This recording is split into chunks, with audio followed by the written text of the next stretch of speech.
Halo Sobat Football Lovers, kembali lagi di channel Bal News 2. Nah, kali ini di channel ini kami membahas berita seputar olahraga sepak bola. Dari mulai berita timnas Indonesia, informasi Liga Indonesia, informasi Liga seputar internasional. Bagi kalian yang belum subscribe channel ini, bisa langsung di subscribe dan nyalakan loncengnya agar kalian tidak ketinggalan video terbaru dari kami.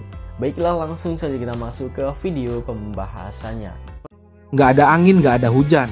Roberto Mancini tiba-tiba dukung timnas Indonesia jelang melawan Jepang di putaran ketiga kualifikasi Piala Dunia 2026.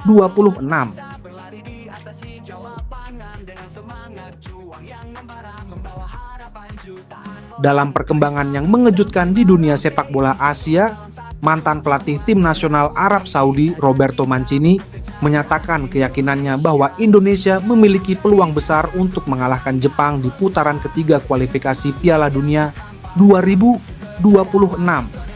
Dalam sebuah wawancara eksklusif, Mancini menyoroti potensi besar yang dimiliki skuad Garuda dan bagaimana semangat serta gaya permainan mereka bisa menjadi kejutan bagi raksasa Asia seperti Jepang.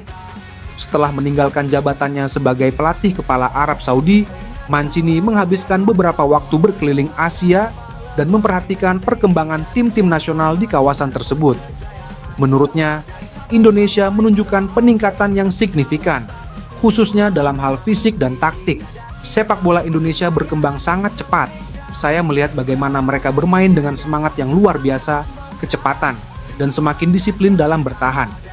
Ini adalah kombinasi yang jarang dimiliki oleh tim-tim yang sedang berkembang, ungkap Mancini. Dia juga memuji peran pelatih Shin Tae-yong yang menurutnya berhasil membentuk tim Indonesia menjadi lebih solid dan terorganisir. Shin Tae-yong memiliki pengalaman internasional yang kuat. Dia tahu bagaimana memaksimalkan potensi pemainnya, terutama dalam menghadapi lawan-lawan yang secara tradisional lebih kuat, kata Mancini. Mancini memberikan pandangan strategis mengenai bagaimana Indonesia bisa mengatasi Jepang, yang dikenal sebagai salah satu tim terkuat di Asia.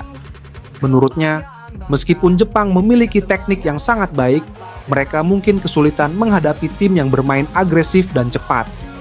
Jepang seringkali bermain dengan pola yang terstruktur, tetapi mereka rentan terhadap serangan balik cepat. Jika Indonesia bisa memainkan permainan yang lebih ofensif dengan transisi yang cepat, Jepang bisa kewalahan, jelasnya. Selain itu, Mancini menyoroti bahwa Jepang terkadang memiliki kelemahan di lini belakang saat menghadapi serangan-serangan dari sayap. Indonesia memiliki beberapa pemain sayap cepat yang bisa memanfaatkan celah di pertahanan Jepang. Ini adalah titik lemah yang harus dieksplorasi oleh Indonesia, tambahnya.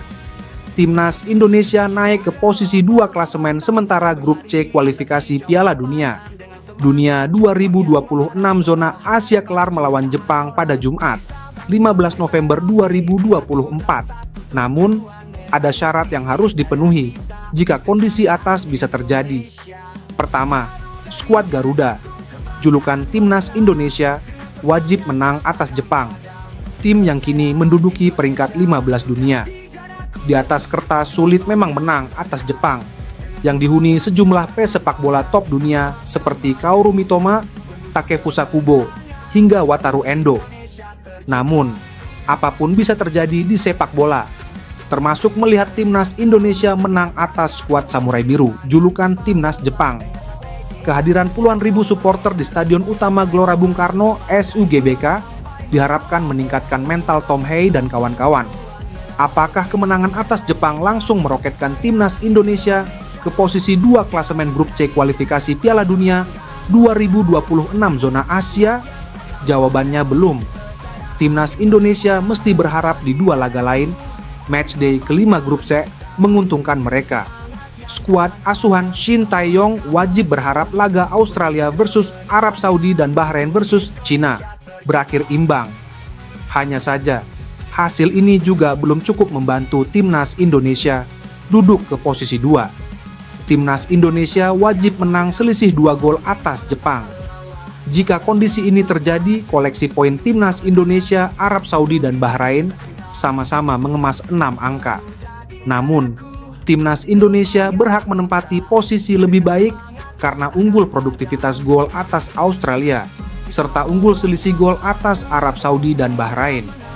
Kelar melawan Jepang, timnas Indonesia langsung bersiap menatap laga lain.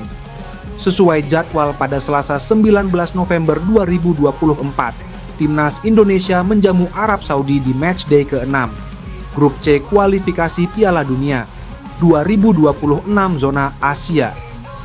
Pelatih lini serang timnas Indonesia, Yeom Ki-hun, memberi nasihat untuk striker-strikernya jelang menghadapi timnas Jepang dan timnas Arab Saudi. Ia ingin mereka meningkatkan rasa percaya diri saat berlaga. Timnas Indonesia akan berhadapan dengan Jepang dan Arab Saudi dalam lanjutan grup C putaran ketiga, kualifikasi Piala Dunia 2026 zona Asia. Skuad Garuda akan menjamu dua tim itu di Stadion Gelora Bung Karno, SUGBK, Jakarta. Pasukan Shin Tae-yong akan terlebih dahulu menghadapi Jepang pada 15 November, kemudian menjamu Arab Saudi pada 19 November 2024. Menjelang pertandingan itu, persiapan terus dimatangkan oleh timnas Indonesia. Yeom mempunyai pesan penting sebelum para striker timnas Indonesia beraksi di pertandingan itu. Ia menegaskan, para penyerang harus bisa mempunyai mental baja untuk mencetak gol. Saya ingin sekali meningkatkan mental dan rasa percaya diri para pemain penyerang Indonesia. Mereka harus punya keyakinan bisa mencetak gol kapan saja, kata Yeom dikutip dari kanal YouTube Timnas Indonesia, Rabu, 6 November 2024. Untuk pertandingan kontra Jepang dan Arab Saudi, Timnas Indonesia telah memanggil 8 penyerang termasuk 3 striker murni.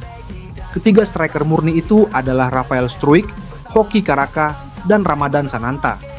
Yeom mengatakan, para penyerang ini harus konsisten mengasah kemampuan mencetak gol.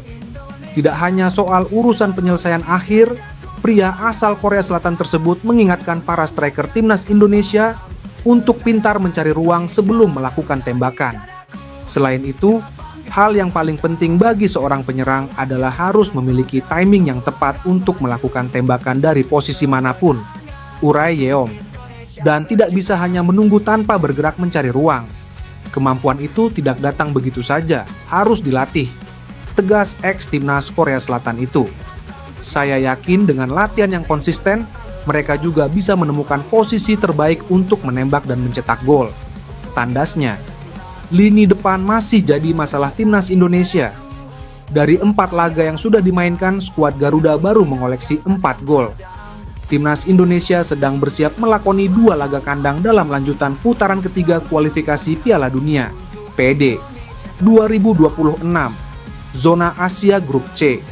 2 laga kandang itu yaitu Timnas Indonesia menjamu Jepang pada Jumat 15 November 2024 dan Arab Saudi pada Selasa 19 November 2024. Kedua pertandingan diadakan di Stadion Utama Gelora Bung Karno, Senayan, Jakarta. Saat ini, Timnas Indonesia ada di peringkat kelima Grup C dengan raihan 3 poin dari 4 laga yang telah dijalani. Supporter atau pencinta sepak bola di tanah air yakin Timnas Indonesia bisa lolos ke Piala Dunia 2026. Hal itu terungkap pada jejak pendapat yang dilakukan Litbang Kompas terhadap keyakinan publik terhadap kemampuan Timnas Indonesia lolos ke Piala Dunia 2026. Dikutip dari situs resmi PSSI, psssi.org, Litbang Kompas lakukan polling melalui telepon pada 21 sampai 23 Oktober 2024 dengan melibatkan 540 responden di 38 provinsi. Polling yang dilakukan Litbang Kompas dengan tingkat kepercayaan 95%, margin of error penelitian sekitar 4,21% dalam kondisi penarikan sampel secara sederhana.